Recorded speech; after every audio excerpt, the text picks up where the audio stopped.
اہم خبروں کی سرخیاں۔ ہندوستان کی ریاست مہاراشٹر میں شیو سینا کے باغی گروپ اور بی جے پی کی مخلوط حکومت کو اعتماد کا ووٹ۔ پاکستان کے سابق وفاقی وزیر مونس الہی کی عبوری ضمانت کی مدت میں توسیع۔ دوحہ مذاکرات میں شریک امریکی مذاکراتی ٹیم پر ایرانی وزیر خارجہ کی تنقید، مقابلے فریق تیاری کے بغیر شریک ہوا تھا۔ غاصب سین حکومت کی میٹرو سروس پر بڑا سائبر حملہ۔ اور پیش خبریں تفصیل سے۔ ہندوستان کی ریاست مہاراشٹر میں شیو سینا کے باغی گروپ کے لیڈر اور نومنتخب وزیر اعلیٰ ایکناتھ شندے نے اسمبلی میں اعتماد کا ووٹ حاصل کر لیا۔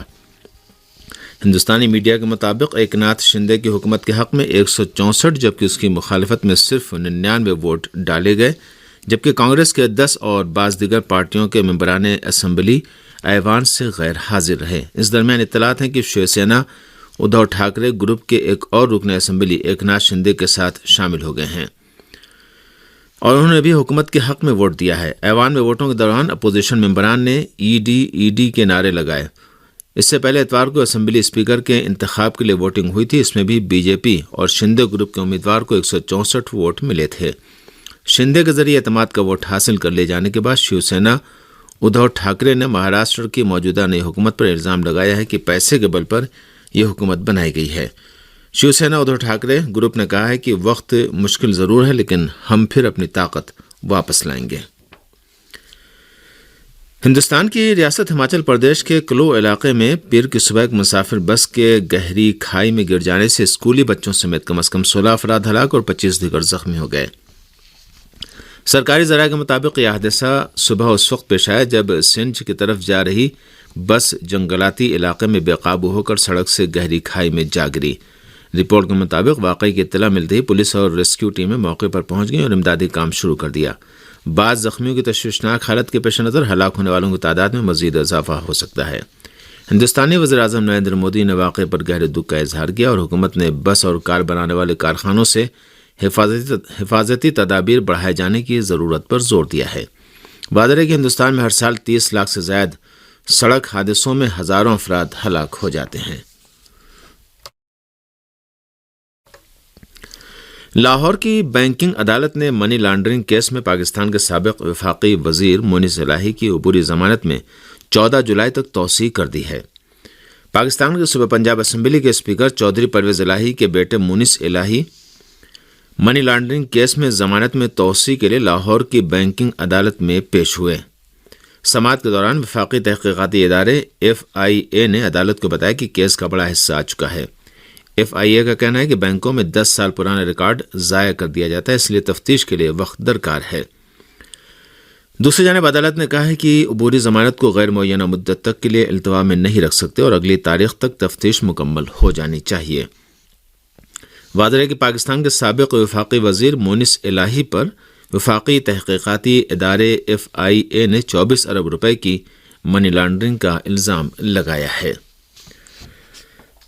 ایران کے وزیر خارجہ نے ویانا اور دوحہ میں ایران کے خلاف ظالمانہ پابندیوں کی منسوخی کے لیے ہونے والے مذاکرات کا ذکر کرتے ہوئے کہا ہے کہ امریکی فریق کسی تیاری کے بغیر دوحہ مذاکرات میں شریک ہوا تھا۔ ایران کے وزیر خارجہ حسین امیر عبداللہیان نے فرانسیسی وزیر خارجہ کیتھرین کولونا سے ٹیلی فونی گفتگو میں کہا کہ ایران حالیہ دوحہ مذاکرات کو مثبت سمجھتا ہے لیکن یہ دیکھنا پڑے گا کہ امریکی فریق سفارتکاری سے کس طرح استفادہ کرنا چاہتا ہے۔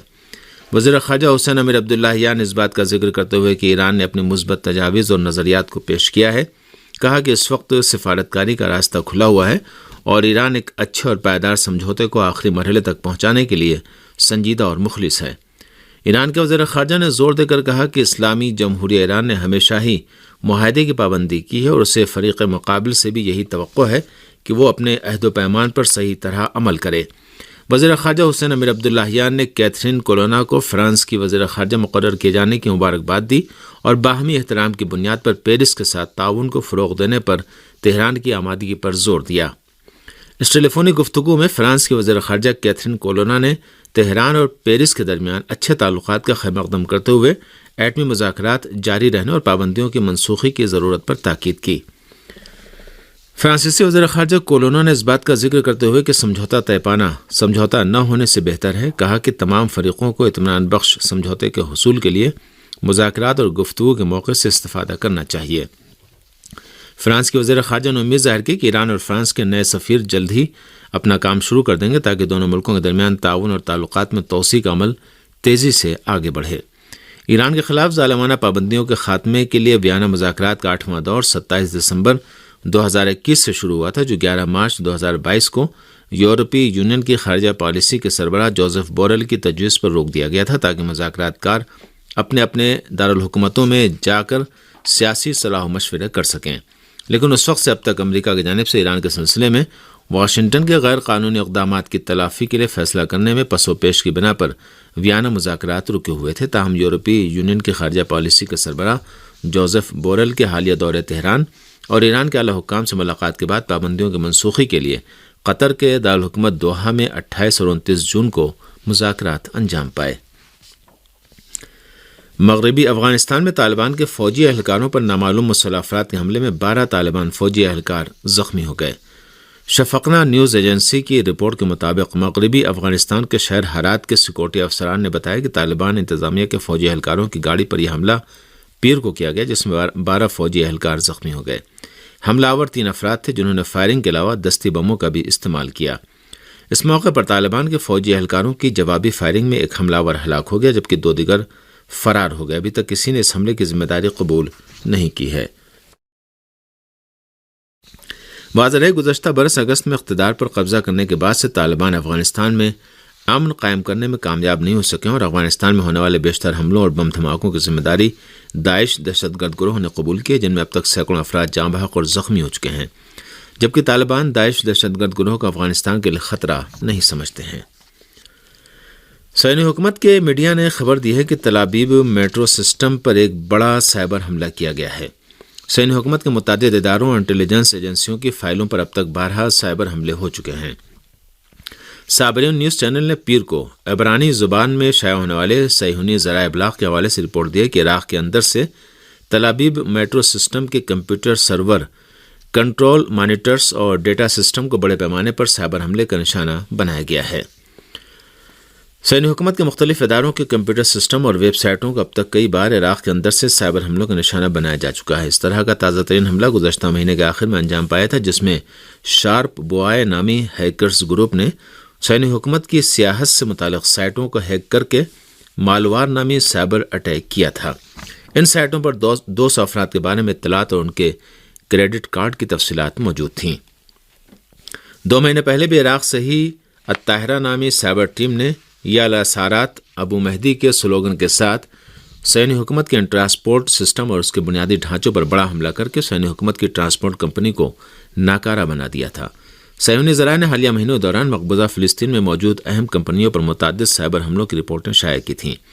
عراقی ہیکروں نے گزشتہ 3 مہینے کے دوران مسلسل دو روز تک تل ابیب کے بن گورین ایئرپورٹ اور بینکوں کے سرور اور ویب سائٹوں کو ہیک کر کے انہیں دسترس سے دور کیے رکھا، اور الطاہرہ نامی گروہ نے صہیونی حکومت کی ویب سائٹوں اور سرور پر سائبر اٹیک کی ذمہ داری قبول کرتے ہوئے اعلان کیا کہ انہوں نے صہیونی حکومت کے ٹیلی ویژن چینل 9 کو بھی سائبر حملے کا نشانہ بنایا ہے۔ صہیونی حکومت کی بنیادی تنصیبات پر مختلف گروہوں کے سائبر حملوں اور اہم دستاویزات اور اطلاعات تک رسائی حاصل کر کے انہیں منتشر کر دیے جانے سے سائبر کے میدان میں اس غاصب حکومت کی کھوکھلی بالادستی کا بھرم چکنا چور ہو گیا ہے۔ دوسری جانب حزب اللہ لبنان نے کہا کہ صہیونی دشمن استقامت کو اپنے وجود کے لیے خطرہ سمجھتا ہے۔ محمد رات نے کہا کہ صہیونی دشمن شروع میں ہمیں ایک ٹیکٹیکل دشمن سمجھتا تھا، لیکن اب حالت یہ ہو گئی کہ وہ استقامت کو اپنے وجود اور سیکورٹی اور فوجی نظام کے لیے خطرہ سمجھنے لگا ہے۔ لبنانی پارلیمنٹ میں استقامت کے وفادار دھڑے کے سربراہ محمد رات نے کہا کہ مختلف فریقوں کی جانب سے مزید حصہ لینے کی دوڑ کے بغیر ہم جلد سے جلد حکومت تشکیل دینا چاہتے ہیں۔ استقامت کے وفادار دھڑے کے سربراہ نے زور دے کر کہا کہ رکاوٹوں کو دور کرنے کے لیے جلد سے جلد حکومت تشکیل پانا چاہیے تاکہ صدارتی انتخابات کے انعقاد کی تیاری کی جا سکے۔ صہیونی میڈیا نے خبر دی کہ حالیہ 2 مہینوں میں ایران مخالف اسرائیل کی سیکورٹی سرگرمیوں سے متعلق 9 خفیہ اور حساس اطلاعات فاش ہو چکی ہیں اور اسے انٹیلیجنس کی شکست سے تعبیر کیا ہے۔ شہاب نیوز ایجنسی کی رپورٹ کے مطابق کان صہیونی ٹی وی چینل نے ایک رپورٹ میں کہا ہے کہ اسرائیلی حکام کو ابھی حال ہی میں پتہ چلا ہے کہ گزشتہ 2 مہینوں کے دوران ایران کے خلاف اسرائیلی اقدامات اور سیکورٹی سرگرمیوں سے متعلق 10 خفیہ اور حساس اطلاعات لیک ہو گئی ہیں۔ اس رپورٹ کے مطابق صہیونی حکومت کے لیے اس خطرناک سیکورٹی واقعے کے بعد صہیونی وزیر جنگ نے اس کی تحقیقات کے احکامات جاری کیے ہیں۔ کان صہیونی ٹی وی چینل کی رپورٹ کے مطابق ایسا نظر آتا ہے کہ مصر میں سعودی عرب کے مسلح افواج کے چیف آف اسٹاف فیاض الرویلی کے ساتھ صہیونی حکومت کے چیف آف آرمی اسٹاف کے سربراہ کے درمیان خفیہ اجلاس کے موضوعات بھی لیک ہونے والی اطلاعات میں شامل ہیں۔ دریں اثنا صہیونی حکام نے اعلان کیا ہے کہ ان کی ترجیح یہ پتہ لگانا ہے کہ اطلاعات کہاں سے لیک ہو رہی ہیں، اور ان کی اصلی تشویش یہ ہے کہ ان واقعات سے مستقبل میں صہیونی حکومت کی سیکورٹی اور جاسوسی کارروائیوں کے عمل کو نقصان پہنچے گا۔ جاہر سعودی اتحاد نے گزشتہ 24 گھنٹے کے دوران یمن میں 117 بار جنگ بندی کی خلاف ورزی کی ہے۔ دوسری جانب یمن کی نیشنل سالویشن حکومت کے نائب وزیر خارجہ حسین العزی نے سعودی اتحاد کو خبردار کیا کہ اس بات کا امکان پایا جاتا ہے کہ جنگ بندی کی مدت میں دوبارہ توسیع نہ کی جائے۔ یمن کے سرکاری خبر رساں ایجنسی سبا کی رپورٹ کے مطابق جنگ بندی کے اعلان کے باوجود سعودی اتحاد کی جانب سے خلاف ورزیوں کا سلسلہ بدستور جاری ہے۔ المسیرہ ٹی وی کی رپورٹ کے مطابق سعودی اتحاد الجوف، مآرب، حجہ، ضالع، سعدہ، تعز صوبوں اور سرحدی علاقوں میں جاسوسی پروازیں انجام دے کر جنگ بندی سمجھوتے کو پامال کر رہا ہے۔ اس رپورٹ کے مطابق جاہر سعودی اتحاد مآرب، تعز، حجہ، سعدہ، ضالع اور جیزان صوبوں میں رہائشی مکانات، فوج اور رضاکار فورسز کے اڈوں پر توپوں، راکٹوں اور مارٹر گولوں سے حملے کرتا ہے۔ یمن جنگ بندی سمجھوتے کی جاہر سعودی اتحاد کی جانب سے 12 خلاف ورزی ہوتی رہی ہے، جبکہ اقوام متحدہ کے صلاح و مشورے کے بعد تقریباً ایک مہینے پہلے جنگ بندی کی مدت پھر 2 ماہ کے لیے بڑھا دی گئی ہے۔ دوسری جانب صنع حکومت نے خبردار کیا کہ اگر جاہر سعودی اتحاد کے ساتھ معاہدہ ہونے میں ناکامی ہوئی تو پھر سے یمن کی جاہر قوتوں سے آزادی کے لیے آپریشن شروع کر دیا جائے گا۔ المیادین ٹی وی کے مطابق یمن کی نیشنل سالویشن حکومت کے نائب وزیر خارجہ حسین العزی نے سعودی اتحاد کو خبردار کیا کہ ممکن ہے کہ جنگ بندی کی مدت میں دوبارہ توسیع نہ کی جائے۔ یمن کے نائب وزیر خارجہ نے مزید کہا کہ اگر جاہر سعودی اتحاد کے ساتھ معاہدے میں ناکامی ہوتی ہے یا اس میں یمن کے انسانی اقتصادی پہلوؤں کو نظر انداز کیا جاتا ہے تو پھر وہ جاہر قوتوں کو جنگ بندی کا ڈھونگ پھر سے نہیں کرنے دیں گے، اور یمنی فوج جار ممالک کے وجود سے اپنے ممالک کو پاک کرنے کے لیے وسیع پیمانے پر آپریشن شروع کر دے گی۔ سعودی عرب، امریکہ متحدہ عرب امارات اور چند دیگر ممالک کی مدد سے 26 مارچ 2015 سے یمن کو بری، بحری اور فضائی جارحیت کا نشانہ بنا رہا ہے۔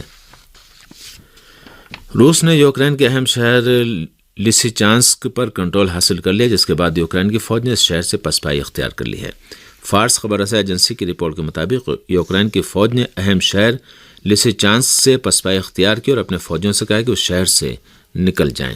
یوکرین کے صدر زیلنسکی نے اہم شہر لیسیچانسک کے ہر ایک حصے من جملہ لیسیچانسک کو دوبارہ لے لیں گے۔